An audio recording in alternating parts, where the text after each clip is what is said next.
শেখ হাসিনা ফালানো তো দূরের কথা, একটা চুলো বাঁকা করতে পারে না বিএনপি। শুনতে খারাপ লাগতে পারলেও, এই খারাপ লাগলেও লাস্ট 17 বছরে আমরা দেখতে পাচ্ছি এইটাই সত্য। 28 অক্টোবর যখন আমি রিফাত রশিদ মার খাই পল্টনে, তখন বিএনপির নেতারা ওই ককটেলের শব্দে, ককটেল তাদের গায়ে লাগে না, ককটেলের শব্দে পিছন দিয়ে ভেগেছিল। আমরা তখন বসে বসে হলো গিয়ে এখানের ভিতরে পল্টনে মার খাইছি। সো আমাদেরকে যদি এই ভুজুং ভাজুং বুঝে লাভ নাই। বিএনপি যদি ওই দিন শক্তিশালী নেতৃত্বে থাকতো, তারা যদি ওইখানে রাজপথ না ছাড়তো, ওই দিন শেখ হাসিনার পতন হয়।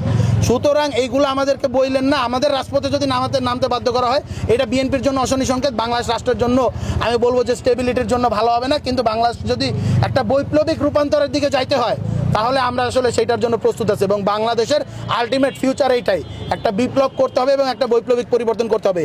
এই যেই যারা রয়েছেন so call coat unquote senior citizen, এই সিনিয়র সিটিজেনদের হাতে আমরা জুলাইকে দিয়ে দেখেছিলাম, তাদের হাতে আমরা ঐক্যমত্য কমিশনে পাঠিয়েছি, রাজনৈতিক দলগুলোর হাতে পাঠাইছি। আমরা দেখতে পাইছি যে এতই যে শহীদ, আমাদের 1500-র অধিক শহীদ, 2000 শহীদ, এবং এই যে 30,000-এর বেশি আহত যারা রয়েছেন, এখন হসপিটাল অনেক কাতরাচ্ছে। আমরা প্রায়শই শুনি যে নতুন নতুন শহীদ আমাদের মাঝে আসছেন, যারা জুলাই আগস্টে গুলি খাইছেন। তাদেরকে এখনও আমরা দেখতে পাচ্ছি মরে, কিন্তু তাদের প্রতি আসলে যাদের কোনো দায় দরদ নাই, তাদের হাতে আমরা আরেকবার রাষ্ট্র ছাড়বো না। এই জিনিসটা আমরা স্পষ্টভাবে বলে দিচ্ছি। আমরা বলেছি স্পষ্টভাবে যে আমরা রাজপথে আসতে চাই না। আমরা চাই গভর্নমেন্ট স্টেবল হোক, রাষ্ট্র স্টেবল হোক। অলরেডি আপনারা দেখতে পাচ্ছেন যে বিশ্বজুড়ে আসলে যুদ্ধ চলছে।